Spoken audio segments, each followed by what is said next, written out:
चलिए बच्चों, first lecture में हमने बैंकिंग के बारे में डिस्कस किया था और वहाँ पर कहा था कि हम ये 4 टॉपिक्स पे डिस्कस करेंगे। सेकंड लेक्चर में कुछ और टॉपिक्स जो बचे हुए थे वो हमने डिस्कस किए। अब फाइनली हम लोग बैंकिंग के बारे में आज जानेंगे। क्या जानेंगे भाई? कि भाई हम बैंकिंग जब हम करते हैं, बैंक में जाते हैं तो कैसे अकाउंट खुलता है। तो मतलब जब हम अकाउंट खोलते हैं तो कौन सा अकाउंट खुलवाना, किस अकाउंट का मतलब क्या होता है, कितने तरीके के अकाउंट होते हैं, बैंकिंग की क्या क्या सर्विसेज होती हैं, ई बैंकिंग के कस्टमर को क्या बेनिफिट होते हैं और बैंक को क्या बेनिफिट होते हैं। उसके अलावा डिजिटल पेमेंट के मेथड्स कौन कौन से हैं। आपने बहुत बार सुना होगा, पापा को बोलते हो कि भाई एनईएफटी कर दो, आरटीजीएस कर दो, पर कभी आपको उसका मतलब नहीं पता होगा कि दोनों में डिफरेंस क्या है, क्या अंतर है इन चीज़ों में, इसका मतलब क्या होता है। तो आज हम ये सारी चीज़ें पढ़ेंगे। वैसे आप लोग काफ़ी मतलब आप लोग इन चीज़ों में काफ़ी अच्छे नॉलेज रखते होगे जितना मुझे लगता है, क्योंकि अगर ऑनलाइन शॉपिंग आप लोग करते होगे तो डेबिट कार्ड का यूज़ करते होगे, किसी के फादर्स के पास क्रेडिट कार्ड भी होता होगा उसको यूज़ करते होगे, या फिर गूगल पे, फ़ोन पे डेफिनेटली आप लोग यूज़ करते ही होगे। तो वही सारी चीज़ें क्या होती हैं, कैसे होती हैं, हमें आप यहाँ पर समझेंगे। ठीक है, चलो सबसे पहले हम डिस्कस कर लेते हैं टाइप्स ऑफ अकाउंट्स की। ठीक है, चलो टाइप्स ऑफ अकाउंट्स में भाई कितने तरीके के अकाउंट्स होते हैं एक बार हम पढ़ते हैं। यहाँ है 1 2 3 4 तरीके के हमारे अकाउंट्स होते हैं। ठीक है, सबसे पहले बात करते हैं सेविंग डिपॉजिट अकाउंट की, जो सबसे बेसिक अकाउंट होता है ना, जो सब का पास होता ही है ऑलमोस्ट। मेरे ख्याल से अगर आप 11th में आ गए हैं तो आपका भी एक अकाउंट होगा, डेफिनेटली नहीं होगा तो खुलवा लेना चाहिए, अच्छा रहता है। ठीक है, सेविंग डिपॉजिट अकाउंट क्या होता है भाई कि it's kind of piggy bank, जो हमारा बैंक के पास रखा रहता है। ये हमारा पिगी बैंक, इसमें हम पैसे डालते हैं, जब ज़रूरत होती है तो निकाल लेते हैं। ठीक है, तो बस उसी तरीके का ये हमारा एक सेविंग बैंक अकाउंट होता है बैंक के साथ। इसमें हम अपने पैसे थोड़े से बैंक के पास जमा कर देते हैं और जब हमें ज़रूरत पड़ती है तो निकाल लेते हैं। अब जमा कैसे करते हैं, निकालते कैसे, तो भाई इसके अलग अलग तरीके होते हैं। जमा करने के लिए या तो हम बैंक के पास जाते हैं, बैंक में कैश देते हैं तो जमा हो जाते हैं। बैंक की मशीन्स भी होती हैं जो टेलर मशीन्स कहते हैं, वो भी डिपॉजिट ले लेती है। इसके अलावा किसी और ने हमें ऑनलाइन ट्रांसफ़र किए हो तो भी हमारे बैंक में पैसे आ सकते हैं। तो ये हो गया जमा करने की बात। अब निकालने हो तो वहाँ से पैसे हम कैसे निकाल सकते हैं, तो भाई बैंक जो होता है ना हमें चेकबुक देता है। अगर हमें रिक्वायरमेंट होती है, हमें रिक्वेस्ट करनी पड़ती है बैंक से कि आपको चेकबुक चाहिए, चेकबुक के साथ आपको डेबिट कार्ड भी देता है, तो आप डेबिट कार्ड के थ्रू किसी भी एटीएम से पैसे निकाल सकते हो, कहीं पर भी ऑनलाइन ट्रांजैक्शन कर सकते हो डेबिट कार्ड या फिर एटीएम कार्ड की हेल्प से। चेकबुक की मदद से आप किसी को चेक पे साइन करके और अमाउंट लिख के दे दोगे तो बैंक उनको भी पैसे दे देगी। तो ये कुछ तरीके हैं बैंक से पैसे निकालने के, राइट। तो कहने का मतलब क्या है, saving bank is a very simple kind of account जिसमें हम पैसे डालते हैं, ज़रूरत पड़ने पर निकाल लेते हैं। कुछ तरीके, डालने के बहुत सारे तरीके हैं, निकालने के बहुत सारे तरीके हैं। अब क्या हम जो पैसे देते हैं उस पर इंटरेस्ट मिलता है? हाँ, इंटरेस्ट भी मिलता है बट बहुत कम मिलता है, लाइक 3%, 3.5%, 4%। इतना इंटरेस्ट 4% मंथली नहीं बेटा, ईयरली मिलता है। मतलब पूरे साल में 4%। मतलब अगर आपने 100 रुपये दिए हैं बैंक को तो 100 रुपये में से 4 रुपये साल के एंड में आपको 104 रुपये बैंक देगा। बहुत अच्छी बात है, ठीक है। बट अगर हम और दूसरे तरीके के अकाउंट्स खुलवाते हैं तो उसमें इंटरेस्ट रेट ज़्यादा होता है, अभी हम आगे पढ़ेंगे, राइट। तो ये हो गई सेविंग डिपॉजिट की बात, ठीक है। ये जो लिखा है यहीं पर अगर चाहो तो पॉज कर लो और इसको एक बार रीड कर लेना, तो आपको और चीज़ें क्लियर हो जाएंगी, ठीक है। सेकंड है करंट डिपॉजिट अकाउंट।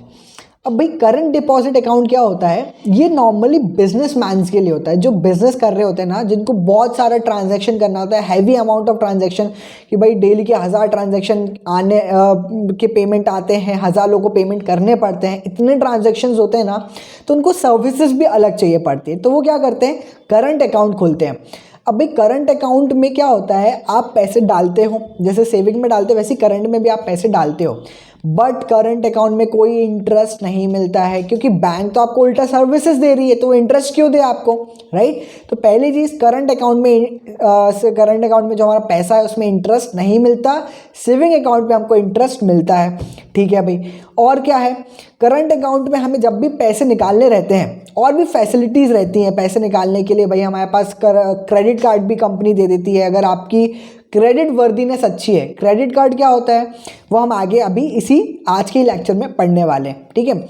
उसके अलावा क्या फैसिलिटीज़ देती है भाई, ओवरड्राफ्ट की फैसिलिटी देती है। फॉर एग्जांपल मेरे बैंक में सिर्फ 10,000 रुपये हैं और मुझे ज़रूरत है 12,000 रुपये की, तो अगर मेरी लिमिट है कि मैं 2000 एक्सेस में विड्रॉ कर सकता हूँ, तो क्या मैं कर सकता हूँ? अगर मेरी लिमिट है तो मैं निकाल सकता हूँ। उसे क्या कहते हैं? ओवरड्राफ्ट की फैसिलिटी। तो अगर आपका करंट अकाउंट है ना, तो बैंकिंग कभी कभी आपको वो फैसिलिटी भी देती है, ठीक है। बट डिपेंडिंग टू कस्टमर सबकी क्रेडिट वर्दीनेस अलग अलग होती है। क्रेडिट वर्दीनेस मतलब कि आपने जो पैसा लिया है बैंक से वो आप रीपे कर भी पाओगे कि नहीं, उस बेसिस पे बैंक आपको ओवरड्राफ्ट की फैसिलिटी देती है। ये हो गया करंट अकाउंट। अब भाई करंट अकाउंट में जब और भी फैसिलिटी क्या होती है कि हमारा जो स्टेटमेंट है, जो पैसे जा रहे हैं और जो पैसे आ रहे हैं, तो हमारे ऊपर रहता है। हम बैंक को बोले कि भाई हमें वीकली स्टेटमेंट मेल कर देना, मंथली मेल कर देना, डेली हमें शाम को हमारा स्टेटमेंट चाहिए, तो बैंक उस हिसाब से भी आपको स्टेटमेंट्स अपने दे देती है। तो उससे आप अपने सारे जो भी ट्रांजैक्शंस हो रहे हैं ऑनलाइन बैंक पे, उसको नोट कर सकते हो, उस पर आप टैली भी कर सकते हो, राइट। तो ये हो गई सेविंग की बात और करंट की बात। तो सेविंग अकाउंट क्या होता है? जो हम नॉर्मल सब पब्लिक का होता है, और हमें पैसा डाला और उसमें जब हमें ज़रूरत हुई हमने निकाल लिया। करंट अकाउंट मेनली बिजनेस का होता है, बिजनेस के नाम से होता है, एंड उसमें हमें कोई भी इंटरेस्ट नहीं मिलता है। उसमें कुछ और ज़्यादा एक्स्ट्रा फैसिलिटीज़ हमें बैंक अपनी तरफ से देती है हमारे बिजनेस को और स्मूथली रन करने के लिए, ठीक है। क्लियर है? इसको रीड करके मैं आपका टाइम वेस्ट नहीं करूंगा। अगर आप रीड करना चाहते हो तो फटाक से यहाँ पॉज करके एक बार रीड कर लेना, ठीक है। बहुत ही आसान है ये। चलिए, थर्ड है रिकरिंग डिपॉजिट और फिक्स्ड डिपॉजिट। आपने सुना होगा कभी, यार वो एफडी करवा देते हैं, एफडी तोड़वा देते हैं, ऐसे वर्ड्स कहीं ना कहीं मूवी में, सीरियल्स में, कहीं ना कहीं तो भाई आपने सुने होंगे। रिकरिंग डिपॉजिट क्या होता है? रिकरिंग डिपॉजिट मतलब भाई हम लोग जो इंडियंस है ना, वो सेविंग पे बहुत भरोसा करते हैं। बाकी वेस्टर्न जो लोग होते हैं ना, वेस्ट कंट्रीज़ में, वो लोग इतना ज़्यादा सेविंग में बिलीव नहीं करते। हम लोग क्या करते हैं कि भाई बेटी की शादी है, बेटे की शादी है, बेटे का एजुकेशन है, तो अभी से सेविंग करना चालू करो। तो कैसे सेविंग करते हैं कि भाई हर महीने 1000 रुपये मैं अपने अकाउंट में जमा करूँगा। क्या करूँगा? हर महीने मैं अपने अकाउंट में रिकरिंग डिपॉजिट अकाउंट मैंने खोल रखा है, तो हर महीने मैंने 3100, यहाँ पे एग्जांपल दिया रखा है, 3100, 100 रुपये, जो भी आपकी जैसी जैसी श्रद्धा हो, जिसकी जितनी कैपेसिटी उतना वो सेविंग करता है। तो रिकरिंग डिपॉजिट मतलब क्या होता है? हर महीने आप अपने बैंक में कुछ रुपए डालते रहते हो। ऐसा भी हो सकता है आपने अपने सेविंग बैंक या करंट बैंक के अकाउंट से रिकरिंग डिपॉजिट अकाउंट को लिंक कर दिया हो, तो उसमें ऑटोमेटिक आपके बैंक से वहाँ से कट के यहाँ पर आते जाते होंगे, राइट। ऐसा भी हो जाता है। तो रिकरिंग का मतलब क्या होता है कि हर महीने आप कुछ अमाउंट उसमें डिपॉजिट करते हो और उस पर आपको इंटरेस्ट मिलता है, जो सेविंग से अच्छा होता है। तो आप यही सोच रहे होंगे भाई सेविंग में आप लोग डिपॉजिट कर लो, बट सेविंग से अच्छा इंटरेस्ट यहाँ पर आपको मिलता है एक पर्टिकुलर पीरियड के लिए आप उसको क्योंकि डिपॉजिट करते हो। फॉर एग्जांपल आपने बोला कि हम 5 साल तक के हर महीने 2000 रुपये यहाँ पर डिपॉजिट करेंगे, तो आप वो वैसे तरीके से कर सकते हो, राइट। तो ये हो गया रिकरिंग डिपॉजिट। अब फिक्स्ड डिपॉजिट क्या होता है? ये भी रिकरिंग डिपॉजिट की तरह ही होता है, बट इसमें जैसे आपने रिकरिंग में हर महीने पैसे देते हो ना, एफडी में आपने एक बार में लमसम पैसा दे दिया कि भाई मैंने 2 लाख रुपए की एफडी कर दी, अब मुझे हर साल इस पे इतना इंटरेस्ट मिलना चाहिए। एफडी में इंटरेस्ट सबसे ज़्यादा मिलता है क्योंकि ये लंबे टाइम के लिए रहता है। आप 6 महीने से लेके 5 साल तक की एफडी भी करा सकते हो, राइट। तो एफडी में सबसे ज़्यादा इंटरेस्ट मिलता है, सबसे ज़्यादा बेनिफिट रहता है, बट हमें पैसा लमसम में देना पड़ता है। और अगर आप बीच में, जैसे आपने बोला कि भाई 3 साल की एफडी करनी है, आपको पहले डिसीजन लेना पड़ेगा। आपने बोला 3 साल की एफडी करनी है और 1 साल में आपने एफडी के पैसे निकाल लिए, तो आपको उतना इंटरेस्ट नहीं मिलेगा, कुछ बैंक आपका इंटरेस्ट काट लेगी और नॉर्मल इंटरेस्ट आपको मिलेगा। समझ में आया? तो रिकरिंग में थोड़ा थोड़ा हजार रुपए हम हर महीने डिपॉजिट करते हैं, और फिक्स्ड डिपॉजिट में एफडी में हम एक साथ लमसम बहुत सारा पैसा देते हैं। तो बैंक एक पर्टिकुलर टाइम के लिए, राइट, जो हमें पहले ही डिसाइड करना पड़ता है, उस पर बैंक हमें सबसे अच्छा इंटरेस्ट देती है। अब हम सोचे कि भाई हम अगर इतना प्रॉब्लम है तो हम 1 ही साल का एफडी करें, 5 साल का क्यों करें? तो भाई ऐसा होता है कि 1 साल का एफडी करोगे तो कम इंटरेस्ट मिलेगा, 5 साल का एफडी करोगे तो ज़्यादा इंटरेस्ट मिलेगा। तो इसलिए लोग लंबे टाइम के लिए एफडी करते हैं, तो इंटरेस्ट उनको ज़्यादा मिलता है, राइट। तो बहुत सारी चीज़ें हैं। अब जब आप प्रैक्टिकली इन चीज़ों को समझोगे, सीखोगे, मम्मी पापा से क्वेश्चंस करोगे, उनके साथ कभी बैंक जाओगे, तो आपको और डिटेल में ये सारी चीज़ें पता पड़ेंगी। तो कितने अकाउंट्स की टाइप्स की बात कर ली? 4 टाइप के अकाउंट्स की, saving, current, recurring deposit account और फिक्स्ड डिपॉजिट अकाउंट। बहुत आसान है। Saving is normal, current bank के लिए होता है, रिकरिंग हर महीने हम रिकर हो रहा है, रिकरिंग मतलब हर महीने होना, ठीक है। और फिक्स मतलब एक बार आपने फिक्स अमाउंट दे दिया, उसको कहते हैं फिक्स्ड डिपॉजिट अकाउंट, ठीक है। और सबसे ज़्यादा इंटरेस्ट किस में होता है? एफडी में, उसके नीचे रिकरिंग में, उसके नीचे सेविंग्स में, और बिल्कुल नहीं होता है वो होता है करंट में, होता ही नहीं है, राइट। तो ये हो गए 4 टाइप्स के अकाउंट। चलो भाई, सेकेंड टॉपिक क्या है? Services provided by bank. अब बैंक आपको क्या क्या सर्विसेज प्रोवाइड करती है जिसका आप बेनिफिट ले सकते हो अपने बिजनेस के लिए, अपने पर्सनल लाइफ के लिए, किसी भी तरीके से ले सकते हो, ठीक है। ये 5 तरीके की मेजरली सर्विस प्रोवाइड करती है bank draft, bank cheque, overdraft, cash credit और short medium long term loans, ठीक है। क्या क्या सर्विस हो गई, एक एक करके हम इसको समझते हैं। सबसे पहले हो गई भाई बैंक ड्राफ्ट। बैंक ड्राफ्ट क्या होता है? फॉर एग्जाम्पल, मेरे को, आपने कभी डीडी सुना है? Demand draft. बस डिमांड ड्राफ्ट की तरह ही बैंक ड्राफ्ट होता है। अब जिसको यही नहीं पता डिमांड ड्राफ्ट क्या होता है, तो आइए यहाँ पर एक बार हम इसको रीड कर लेते हैं, एकदम क्लियर हो जाएगा बैंक ड्राफ्ट को, ठीक है। This is a check drawn by one bank against funds deposited into its account at another bank। भाई अब बैंक्स जो हैं आपस में ट्रांजैक्शन तो होता ही है ना बैंक्स के बीच में। फॉर एग्जांपल मैं हूँ, मैंने अपने किसी फ्रेंड के, मेरा अकाउंट है पंजाब नेशनल बैंक में, और मैंने अपने किसी फ्रेंड के एक्सिस बैंक में ट्रांसफ़र करना है, तो मैंने ऑनलाइन ट्रांसफ़र कर दिया। तो भाई क्या ऑनलाइन कर तो दिया, बट क्या कैश में फिजिकली यहाँ से वहाँ कैश ट्रांसफ़र होता है? नहीं होता है। तो ये बैंक के आपस में जो ट्रांजैक्शंस होते हैं ना, तो सबके पास किसी ना किसी का कुछ ना कुछ पैसा होता है, कभी ज़्यादा हो जाता है, कभी कम हो जाता है, राइट। तो फॉर एग्जांपल मैंने क्या किया, अगर मुझे किसी को एक दूसरे बैंक को पेमेंट करना है, तो बैंक क्या करती है, एक चेक बनाती है। चेक कैसा दिखता है अभी मैं दिखाता हूँ आपको। ये देखो, ऊपर वाला जो सैंपल कॉपी है वो है डिमांड ड्राफ्ट का कॉपी। डिमांड ड्राफ्ट ऐसा दिखता है जो एक बैंक बना के देती है। फॉर एग्जाम्पल मैं गया बैंक के पास, मैंने बोला भाई मुझे डिमांड ड्राफ्ट बनवाना है या फिर बैंक ड्राफ्ट बनवाना है 50,000 रुपये का, ठीक है।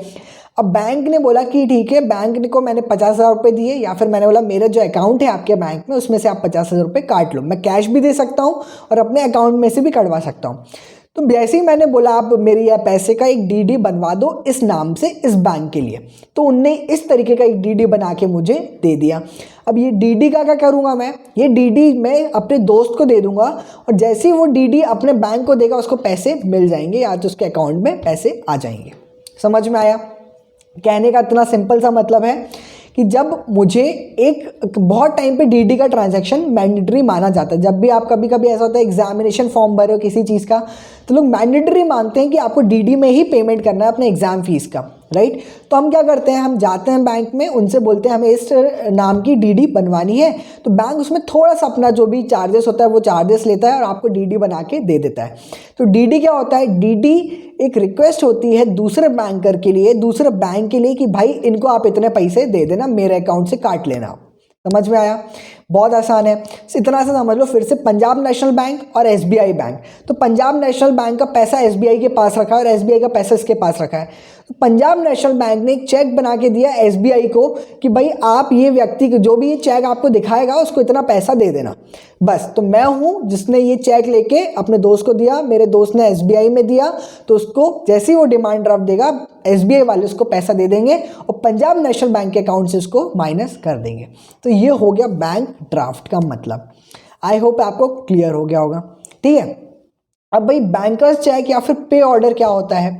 भाई ये भी कुछ डीडी की तरह ही होता है, बट ये डीडी से थोड़ा सा अलग होता है। कैसे अलग होता है? देखो यहाँ पर पढ़ो। This is a document which instructs a bank to pay a certain sum to third party. Such orders are normally acknowledged by a bank which provides a guarantee that the payment will be made. It is a kind of bank draft which is payable within the town, so it can be called as local bank draft. तो क्या कहा, इसमें अंतर बस इतना है, ये भी बैंक ड्राफ्ट की तरह होता है, पर आप किसी को अगर वो दे रहे हो तो आप एक पर्टिकुलर सिटी में ही दे सकते हो। फॉर एग्जांपल अगर मैं आज इंदौर में बैठ के आपको किसी को देता हूँ, बैंकर्स चेक देता हूँ या पे ऑर्डर देता हूँ, तो वो उसी बैंक में उसी पर्टिकुलर सिटी में बैंक में जाके वो दिखाएगा और उसको पैसे मिल जाएंगे, राइट। किसी और सिटी में नहीं चल सकता, क्योंकि यहाँ पर इसको इसलिए और क्या कहते हैं, लोकल बैंक ड्राफ्ट भी कहा जाता है, क्योंकि एक पर्टिकुलर सिटी में चलता है। द कमीशन चार्ज ऑन पे order is less than that on a bank draft. तो भाई बैंकर्स चेक या फिर पे ऑर्डर का जो कमीशन रहता है ना, वो बैंक ड्राफ्ट से कम रहता है। बैंक ड्राफ्ट का मैंने बता दिया, वो लोग भी ये कमीशन लेते हैं।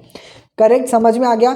तो बैंक ड्राफ्ट क्या होता है, एक बैंक दूसरे बैंक के लिए ड्राफ्ट देती है कि भाई सामने वाला जो आपके पास ये पर्चा लेके आए, ये चेक लेके आए, उसको पैसे दे देना, वो हो गया बैंक ड्राफ्ट। ठीक है, एक बैंक दूसरे बैंक को देती है ऑर्डर कि मेरे में से काट लो और इसको पैसे दे दो।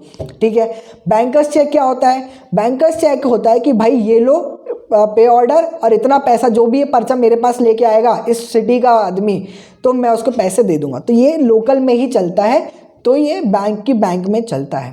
क्लियर है? आई होप दोनों पॉइंट क्लियर हो गए होंगे। ये है दोनों का एक सैंपल कॉपी, आप देख सकते हो बैंक ड्राफ्ट का और पे ऑर्डर का, किस तरीके से वो दिखता है। ठीक है, अब बात करते हैं 3 और फैसिलिटीज़ की, जो है ओवरड्राफ्ट, कैश क्रेडिट और शॉर्ट मीडियम टर्म लोन। बहुत आसान है। ओवरड्राफ्ट को आप समझ लो। ओवरड्राफ्ट हम जब बात कर रहे थे करंट अकाउंट की, हमने 4 तरीके के अकाउंट देखे थे, सेविंग, करंट, रिकरिंग डिपॉजिट और फिक्स डिपॉजिट। तो जब हम करंट की बात करें तो मैंने कहा था उनको ओवरड्राफ्ट की फैसिलिटी मिलती है, राइट। ओवरड्राफ्ट मतलब क्या कि भाई 10,000 रुपये अकाउंट में है और मुझे 12,000 की अर्जेंट जरूरत है, अब मैं बैंक जाऊंगा नहीं डिपॉजिट करने के लिए कैश, तो क्या होगा, बैंक ने आपको फैसिलिटी दे रखी है आपकी क्रेडिट वर्दीनेस के ऊपर कि भाई आप 2,000 रुपये एक्स्ट्रा विड्रॉ कर सकते हो इतने टाइम के लिए। उस पर इंटरेस्ट भी देना पड़ेगा, फ्री में नहीं मिलेगा कुछ, वो 2,000 रुपये पे सामने वाले को इंटरेस्ट भी देना पड़ेगा और इतने टाइम में वापस करना पड़ेगा। तो वो क्या हो गया, ओवरड्राफ्ट की फैसिलिटी हो गई। ठीक है, कैश क्रेडिट क्या होता है कि भाई आप किसी चीज़ को गिरवी रख के बैंक से एक छोटे टाइम के लिए पैसा ले सकते हो, that is called cash credit. ठीक है, तो आपको अगर छोटे टाइम के लिए कैश चाहिए बैंक से जाके आप ले सकते हो।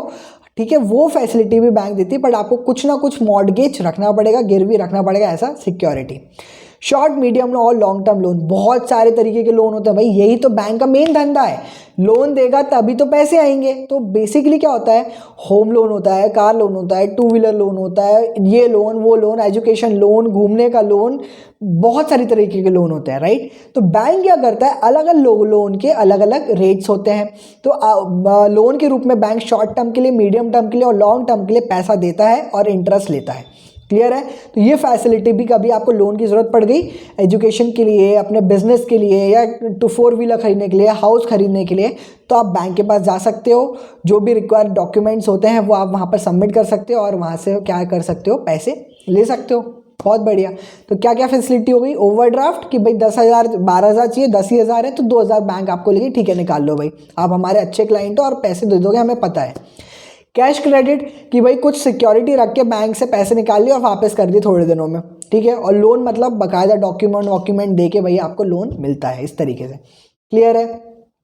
और जो लोन होता है वो सिक्योर्ड भी हो सकता है और अनसिक्योर्ड भी हो सकता है। सिक्योर्ड मतलब कि भाई कोई सिक्योरिटी देनी पड़ी है आपको लोन लेने के लिए, और अनसिक्योर्ड मतलब कोई सिक्योरिटी नहीं देनी पड़ी, आपकी नाम ही काफ़ी है आपके लोन के लिए, या फिर आपने किसी को एज अ गारंटर शो कर दिया है तो उसने आपके लिए एज अ गारंटी दे दी है तो आपको लोन मिल गया है, राइट। तो ये 5 सर्विसेज हैं बैंक की। फिर से देख लो, बैंक ड्राफ्ट, पे ऑर्डर, बैंक चेक या पे ऑर्डर, ओवरड्राफ्ट, कैश क्रेडिट और शॉर्ट, मीडियम और लॉन्ग टर्म का लोन। ठीक है, अब बात करते हैं बेनिफिट्स ऑफ ई बैंकिंग। क्या कहा, ई बैंकिंग के बेनिफिट्स। तो भाई ई बैंकिंग के बेनिफिट्स, कस्टमर को अपने बेनिफिट्स होंगे, वो बैंक को अलग बेनिफिट होंगे। तो कस्टमर के एंड पे क्या बेनिफिट है वो हम पहले समझते हैं। डिजिटल पेमेंट एंड ट्रांसपेरेंसी कि भाई अगर ई बैंकिंग के कारण मैं डिजिटली कहीं भी पेमेंट कर सकता हूँ, अब मुझे बैंक जाके या फिर किसी को पे ऑर्डर नहीं देना, ये सब पुरानी चीज़ें हो गई जो अभी हमने पढ़ा, सब पुराना हो गया। अब मैं सारे काम, मैक्सिमम पेमेंट मैं खुद कभी बैंक में जाके नहीं करता हूँ। इवन मैं बैंक में कैश भी डिपॉजिट करने जाता हूँ तो बैंक की जो मशीन रहती है ना, बाहर टेलर मशीन लगी रहती है काफ़ी बैंक्स में, उससे डिपॉजिट करता हूँ, फास्ट हो जाता है, लाइन कम रहती है, राइट। तो आप लोग एजुकेटेड हैं, डेफिनेटली आप ई बैंकिंग का यूज़ ज़्यादा करेंगे। तो कहने का मतलब क्या है कि ई बैंकिंग से हम लोग क्या करते हैं, डिजिटल पेमेंट भी आसानी से कर सकते हैं और ट्रांसपेरेंसी भी रहती है। ट्रांसपेरेंसी मतलब मेरे सारे रिकॉर्ड्स मेरे पास मेंटेन रहते हैं और क्या ट्रांजैक्शन हो रहा है क्या नहीं हो रहा मुझे पता रहता है। 24/7 सर्विसेज। भाई रात के 2 बजे भी मुझे अपने दोस्त को पेमेंट भेजना है तो यूपीआई कर सकता हूँ, IMPS कर सकता हूँ, हाँ तो उसके पास पेमेंट भी क्या हो जाएगा, चले जाएगा। तो हमेशा मेरे पास 24/7 सर्विसेज है। मैंने अपना इंटरनेट बैंकिंग का लॉगिन किया और मैंने जो करना है मैंने कर लिया। मैंने को चेकबुक मंगवानी, मैंने वहीं से ऑर्डर कर दी। मेरे को अपना स्टेटमेंट देखना है, मैंने वहीं से ऑर्डर कर दिया। मुझे बैंक में जाके बैंक के खुलने का वेट नहीं करना, वहाँ लाइन में नहीं लगना, अपना टाइम वेस्ट नहीं करना। 5 मिनट में मैं 24/7 सर्विसेज ले सकता हूँ। कन्वीनियंस, भाई कन्वीनियंस तो डेफिनेटली है ना भाई। हम घर पे बैठ के, ऑफिस में बैठ के 5 मिनट में सारे काम कर लेते हैं। बैंक की लंबी लाइनों में नहीं जाना पड़ता। बैंक जाने के लिए भी तो आपको टाइम लगता है और वहाँ जाके काम करना इट्स वेरी टफ, राइट। तो इससे कन्वीनियंस भी आपको बहुत रहता है। फिनेंशियल डिसिप्लिन, अब बात बताओ भाई, मेरे पास 1 लाख रुपए कैश है और 1 लाख रुपए बैंक में है, तो कहाँ पर आप डिसिप्लिन रहोगे भाई। जब कैश निकलता है ना, जब खर्चे होते हैं तो निकलते जाता है, पता नहीं पड़ता। बट अगर आप ऑनलाइन ट्रांजैक्शन करोगे, बैंक के थ्रू ट्रांजैक्शन करोगे ना, तो आपको सारी चीज़ें आपके स्टेटमेंट में दिखेंगी। दिन के एंड में, महीने के एंड में, हफ्ते के एंड में आपने जैसे स्टेटमेंट देखा, आपको समझ में आ गया कि यार ये चीज़ों में मैंने खर्चा किया है। तो आपके पास एक डिसिप्लिन रहता है, फाइनेंशियल डिसिप्लिन, जिसमें आपको सारी चीज़ों का डेटा रहता है। कैश में ये चीज़ पॉसिबल नहीं है, तो फाइनेंशियल डिसिप्लिन के लिए भी आपको अच्छा है। अनलिमिटेड एक्सेस, कि भाई आप e banking leads to greater customer satisfaction by offering unlimited access to the bank, not limited by the walls of branch. क्या कहा कि भाई बैंक की ब्रांच से लिमिटेड नहीं हो। फॉर एग्जाम्पल, मेरे को हर काम के लिए बैंक ब्रांच पहले जाना पड़ता था, अब नहीं जाना पड़ता। अब मैं जितने बार चाहूँ, लाख बार चाहूँ, मैं अपना मोबाइल में लॉगिन करके जो चाहूँ कर सकता हूँ, 1000 बार भी, ठीक है। Less risk, there is greater security to the customer as they can avoid travelling with cash, कि भाई अब मेरे को कहीं भी जाना है, फॉर एग्जाम्पल मैं कहीं ट्रैवलिंग पे गया, टूर पे गया, तो पहले मुझे कैश लेके जाना पड़ता था क्योंकि मेरे पास इतनी फैसिलिटीज़ नहीं थी ऑनलाइन बैंकिंग की। पर अब ऑनलाइन बैंकिंग से मुझे कैश नहीं ले जाना, मेरा बस मोबाइल मेरे पास है, वो काफ़ी है, राइट। मेरे मोबाइल से मैं सारी जगह पेमेंट कर सकता हूँ। इवन मोबाइल खो गया तो डेबिट कार्ड मेरे पास है, तो कुछ ना कुछ फैसिलिटी आपको हमेशा मिल जाएगी, राइट। तो ये रहे कस्टमर के लिए बेनिफिट। अब बात करते हैं भाई बैंक के क्या बेनिफिट है। मात्र 3 बेनिफिट जो मेजर यहाँ पर है। कंपटीशन एडवांटेज, भाई एक बैंक के पास ई बैंकिंग है, एक के पास नहीं है, तो डेफिनेटली मैं ई बैंकिंग के पास ही जाऊंगा जिसकी अच्छी फैसिलिटी है जिसके पास, ठीक है। तो कंपटीशन में एडवांटेज मिलता है। सेकंड, अनलिमिटेड नेटवर्क, डेफिनेटली यार। अब बताओ, मेरे इतना बड़ा देश है, इतने मतलब 125 करोड़ लोगों की आबादी है, तो क्या सबको बैंकिंग फैसिलिटी देना आसान बात है भाई। इतने ब्रांचेस कैसे खोलूँ, ब्रांचेस में कितनी भीड़ हो जाएगी। तो इससे क्या होता है, मैं हज़ारों लाखों लोगों को एक साथ टारगेट, करोड़ों लोगों को टारगेट कर सकती है बैंक मोबाइल ऐप के थ्रू। बस उसको अपना जो टेक्निकल इंफ्रास्ट्रक्चर है वो अच्छा बनाना है और उससे वो जितने लोग चाहे उतने लोग कैटर कर सकती है। भीड़ ना होगी बैंकों में और ना उसको अलग अलग नई नई ब्रांचेस खोलनी पड़ेंगी। रिड्यूस लोड ऑन ब्रांचेस, वही बात जो अभी हमने कही कि भाई जितना ज़्यादा हम ऑनलाइन बैंकिंग का यूज़ करेंगे, इंटरनेट बैंकिंग का यूज़ करेंगे, मोबाइल बैंकिंग का यूज़ करेंगे, हमें उतना कम बैंक में विजिट करना पड़ेगा। तो बैंक में भी भाई भीड़ भाड़ कम होगी तो उनके लिए भी अच्छा है ना, उनके एम्प्लॉयज़ के लिए भी अच्छा है, जल्दी जल्दी चीज़ें होंगी। तो ये 3 बेनिफिट है बैंक के। कॉम्पिटिशन में एडवांटेज मिलता है, अनलिमिटेड नेटवर्क मतलब ज़्यादा लोगों को कैटर कर सकते हैं, reduce load on branches, branches में लोड काफ़ी कम हो जाता है। क्लियर है? Okay boss. अब लास्ट पॉइंट है मेथड्स ऑफ डिजिटल पेमेंट या फिर ई बैंकिंग। ये तो आपको बहुत अच्छे से पता होगा, डेफिनेटली आप लोग ई बैंकिंग या फिर ऑनलाइन पेमेंट बहुत अच्छे से यूज़ करते होंगे, पर हम देख लेते हैं। डेबिट कार्ड, भाई डेबिट कार्ड क्या होता है? डेबिट कार्ड होता है कि सिंपल सा, जो मैंने बताया कि जब हम सेविंग अकाउंट खुलवाते हैं तो हमें एक डेबिट कार्ड मिलता है। जितना हमारे सेविंग अकाउंट में पैसा होगा, जैसे मैंने बोला 50,000 रुपये है, तो 50,000 रुपये मैं कहीं से भी ATM मशीन से निकाल सकता हूँ। इसके अलावा और क्या फैसिलिटी मिलती है डेबिट कार्ड की? भाई डेबिट कार्ड एक तरीका टेलर, जैसे हम जब बैंक जाते हैं तो जो कैश लेता है और देता है उसको क्या कहते हैं? टेलर कहते हैं, TELLER, ठीक है, उसे हम कहते हैं टेलर। तो ATM क्या होता है? ऑटोमेटिक टेलर मशीन, आप सभी को फुल फॉर्म पता होगा। तो जो मशीन से हम डेबिट कार्ड डाल के पैसा निकाल लेते हैं तो होता है ऑटोमेटिक टेलर मशीन। तो उसके लिए हमें डेबिट कार्ड काम आता है। ऑनलाइन कभी कभी ट्रांजैक्शन के लिए हमें डेबिट कार्ड नंबर आया, उसका फिर एक्सपायरी डेट, CVV नंबर, ये सब देना पड़ता है। तो ऑनलाइन ट्रांजैक्शन के लिए भी डेबिट कार्ड काम आता है। बट लिमिट कितनी है? डेबिट कार्ड को कुछ ईयरली चार्जेस होते हैं जो बैंक को देने पड़ते हैं, 100 रुपये, 150 रुपये, depending upon bank to bank. तो उसके अलावा हमें बहुत अच्छी फैसिलिटी डेबिट कार्ड में मिल जाती है, बट उतना ही पैसा निकाल सकते हैं जितने हमारे बैंक अकाउंट में है। क्रेडिट कार्ड क्या होता है? क्रेडिट कार्ड एक ऐसा कार्ड होता है जिसमें पैसे नहीं होते बट आप निकालते रहो।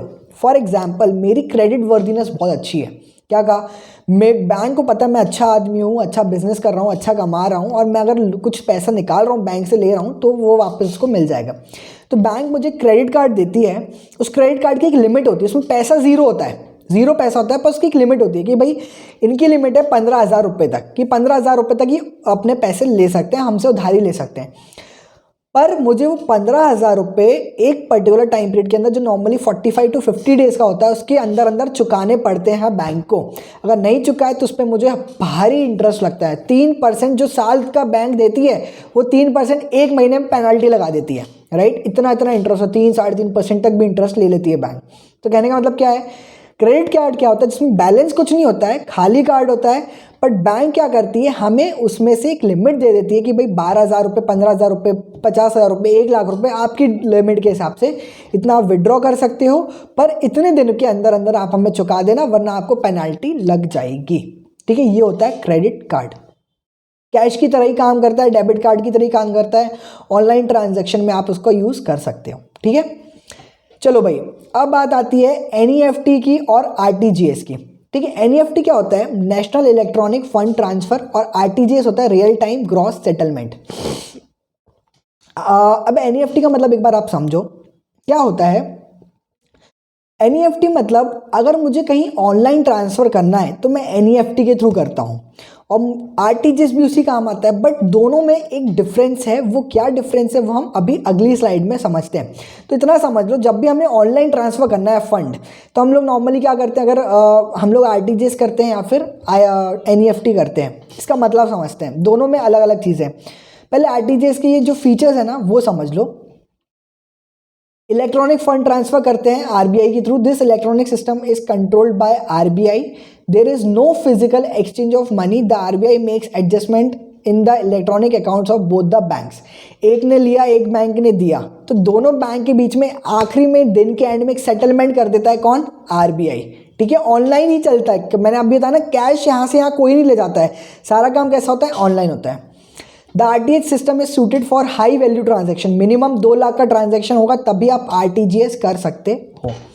The payment is taken as final and irrevocable. एक बार पेमेंट हो गया, इट्स फाइनल, इट्स इररिवोकेबल। आप वापस पैसा नहीं मंगा सकते, ये नहीं बोल सकते कि गलती से पैसा चले गया है। Fees of RTGS vary from bank to bank. RBI has fixed upper limits of fees. तो भाई आरटीजीएस के लिए बैंक कुछ ना कुछ छोटा मोटा आपसे फीस चार्ज करती है, और अलग अलग बैंक के अलग अलग चार्जेस होते हैं, बट एक अपर लिमिट कि भाई इससे ऊपर तो आप बैंक अपने चार्ज नहीं कर सकती आरटीजीएस के लिए। तो आरबीआई ने उसकी लिमिट लगा रखी है। आरबीआई कौन है, सभी बैंकों का पिता माता, सभी जो भी आप कह लो। ठीक है, जो रेगुलेट करता है सारे बैंक को वो होता है RBI, reserve bank of India. ठीक है, तो ये हो गई आरटीजीएस की बातें। अब आरटीजीएस और एनईएफटी में डिफरेंस देख लो तो आपको क्या है, दोनों एकदम क्लियर हो जाएंगे। इतना समझ लो, दोनों कब काम आते हैं, ऑनलाइन पेमेंट के ट्रांसफर करने के लिए। तो भाई ऑनलाइन जब पेमेंट दोनों में ही ट्रांसफर तो अंतर क्या है, मैं एनईएफटी क्यों करूँ या फिर आरटीजीएस क्यों करूँ, तो डिफरेंस यहाँ पर समझ लेते हैं। मिनिमम ट्रांसफर वैल्यू एनईएफटी में होता है 1 लाख रुपए की, आरटीजीएस में 2 लाख रुपए की, और आईएमपीएस होता है जिसे हम बोलते हैं इंस्टेंट मनी, मतलब इंस्टेंट मनी जहाँ पर ट्रांसफर हो जाता है उसको हम कहते हैं आईएमपीएस।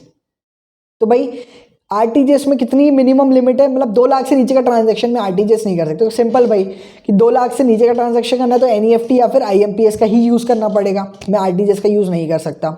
पेमेंट ऑप्शन, एनईएफटी और आरटीजीएस तो ऑफलाइन भी कर सकता हूँ मैं बैंक जाऊँगा, एक पर्चा भरूंगा और उनको दे दूंगा, तो मेरे बैंक से कट के सामने वाले बैंक में आरटीजीएस या फिर एनईएफटी हो जाएगा। तो ऑनलाइन के साथ ऑफलाइन भी कर सकता हूँ, बट आईएमपीएस के केस में ऑनलाइन ही करना पड़ता है, ऑफलाइन का ऑप्शन नहीं होता है। ठीक है, मैक्सिमम ट्रांसफर वैल्यू आईएमपीएस की लिमिट है सिर्फ 2 लाख की, बाकी उन दोनों की कोई लिमिट नहीं है, आरटीजीएस और एनईएफटी की कोई लिमिट नहीं है। सेटलमेंट टाइप, तो भाई एनईएफटी हर आधे घंटे में सेटल होता है, आरटीजीएस हाथों हाथ सेटल होता है, और आईएमपीएस भी हाथों हाथ सेटल होता है, मतलब जैसे यहाँ से किया वहाँ पर ट्रांसफर हो जाएगा रियल टाइम में। और एनईएफटी कैसा होता है, हाफ आवर्ली बेसिस पे सेटल होता है, हर आधे घंटे में सेटल होता है। सर्विस टाइमिंग, एनईएफटी और आरटीजीएस 8 से 7 बजे तक, सुबह 8 से रात को 7 बजे तक सेटलमेंट होता है, और आईएमपीएस 24 घंटे कभी भी आप कर लो। ठीक है, इनवर्ट चार्जेस मतलब मेरे पास अगर पैसा आ रहा है तो मुझे चार्ज लगेगा क्या? तो भाई एनईएफटी और आरटीजीएस के केस में तो नहीं लगता, बट आईएमपीएस के केस में इंडिविजुअल बैंक डिसाइड कर सकती है, बट नॉर्मली नहीं लगता है। क्लियर है? तो भाई एनईएफटी क्या होता है, आरटीजीएस क्या होता है, आईएमपीएस क्या होता है, तीनों में डिफरेंस आपको समझ में आ जाएगा। एक मेजर डिफरेंस और समझ लो इसमें एनईएफटी और आरटीजीएस में। जो एनईएफटी होता है वो नेट सेटलमेंट बेसिस पे काम करता है। देखो यहाँ पर लिखा है थर्ड लाइन में, ऑन नेट सेटलमेंट बेसिस। और जो आरटीजीएस होता है वो होता है ग्रॉस सेटलमेंट बेसिस पे। मतलब क्या होता है इसका? नेट सेटलमेंट बेसिस का मतलब होता है, फॉर एग्जांपल इस बैंक में आपका जो ट्रांजैक्शन है, आपने 50 रुपये दिए, 100 रुपये आए, 100 रुपये गए, 50 आए, मतलब at the end of the day जब हम डेबिट क्रेडिट की एंट्री करते हैं ना अकाउंट्स में, तो एंड में एक वैल्यू आती है कि देना है या लेना है। तो बस वो जो एनईएफटी के केस में वो जो सेटलमेंट की वैल्यू होती है ना, बस वो वही ट्रांसफ़र करते हैं। समझ में आया? फॉर एग्जाम्पल मुझे सामने वाले को 50 दिए, फिर उसने 100 दिए, मैंने 100 दिए, उसने 50 दिए, 1000 दिए, 500 दिए, ऐसे बहुत सारे ट्रांजेक्शन हुए, प्लस हुआ माइनस हुआ, प्लस हुआ माइनस हुआ, प्लस माइनस मतलब डेबिट क्रेडिट हुआ। तो आखिरी में एक अमाउंट बनेगा, या तो मुझे उससे देना होगा या उसको लेना होगा। तो एनईएफटी बस वो आखिरी का अमाउंट देता या लेता है, ऊपर के अमाउंट सिर्फ एंट्री में आते हैं। क्लियर है? पर आरटीजीएस के केस में क्या होगा, 50 उसके पास जाएंगे, 100 मेरे पास आएंगे, 50 उसके पास जाएंगे, 100 मेरे पास आएंगे, फिर एंड में कोई सेटलमेंट बचता ही नहीं है इस केसेस पे। तो क्या कहा इसको, एनईएफटी नेट सेटलमेंट के बेसिस पे काम करता है और आरटीजीएस ग्रॉस सेटलमेंट। ग्रॉस मतलब ट्रांसफर अभी करेगा पैसा, वहां से पैसा अभी आ जाएगा, आखिरी में वेट नहीं करता है नेट का, मतलब जो बैलेंस बच रहा है उसका वेट नहीं हुआ जाता है। क्लियर है? चलिए आखिरी चीज, एटीएम और ई कैश या फिर डिजिटल कैश। एटीएम का मतलब भाई हम सब जानते हैं, डेबिट कार्ड को लगाते हैं हम एक मशीन में, अपना पिन कोड डालते हैं और पैसे वहां से निकाल लेते हैं, तो वो होता है एटीएम। ठीक है? और ई कैश डिजिटल कैश क्या होता है, क्योंकि आजकल इतने सारे पेमेंट ऑप्शंस आ गए हैं आप लोगों के लिए कि आप वहां से डिजिटली ट्रांजैक्शन कर सकते हो। गूगल पे हो गया, फोन पे हो गया, यूपीआई हो गया, भीम हो गया। अभी देखो मैं आपको लिस्ट बताता हूँ, ये डब्बे आपने देखे होंगे डेफिनेटली, हम येस बैंक और आईसीआईसीआई बैंक के सामने खड़े हैं, तो आप देख लो इस तरीके की जो मशीन्स होती हैं जहाँ पर हम डेबिट कार्ड डालते हैं और वहाँ से पैसा निकाल लेते हैं, तो इसके थ्रू भी आप अपना ट्रांजैक्शन कर सकते हैं। और ये इतनी सारी ऐप्स आ गई हैं, बहुत सारी आ गई हैं, हर बैंक ने अपनी अपनी ऐप निकाल ली है। ये होता है डिजिटल ट्रांजैक्शन करने के लिए। ई कैश जिसे हम कहते हैं, डिजिटल कैश मतलब फटाक से क्यूआर कोड स्कैन किया पेटीएम का और हमने पेमेंट सामने वाले को दे दिया। 10 रुपये, 5 रुपये, 1 रुपये, 2 रुपये, 100 रुपये, 1000 रुपये, जितना करना हो, छोटे से छोटा और बड़े से बड़ा की एक लिमिट होती है डेफिनेटली। तो जो भी लिमिट है उतना हम यहाँ पर ट्रांजैक्शन कर सकते हैं। राइट? अब यहाँ पर हमारा बैंकिंग खत्म हो गया, बधाई हो गाइस। तो यहाँ पर इतनी सी बात है जो हमने आज बैंकिंग में पढ़ी है। तो देख लो भाई, टाइप्स ऑफ अकाउंट्स पढ़ लिए हैं, सर्विसेज प्रोवाइडेड बाय बैंक पढ़ लिया है, बेनिफिट्स पढ़ लिए ई बैंकिंग के, और मेथड्स ऑफ डिजिटल पेमेंट, बहुत सारे मेथड्स हैं, हमने वो भी पढ़ लिए हैं। अब हम अगले लेक्चर में इंश्योरेंस के बारे में पढ़ेंगे। ठीक है? आज के लिए इतना ही, चलिए गुड बाय, थैंक यू।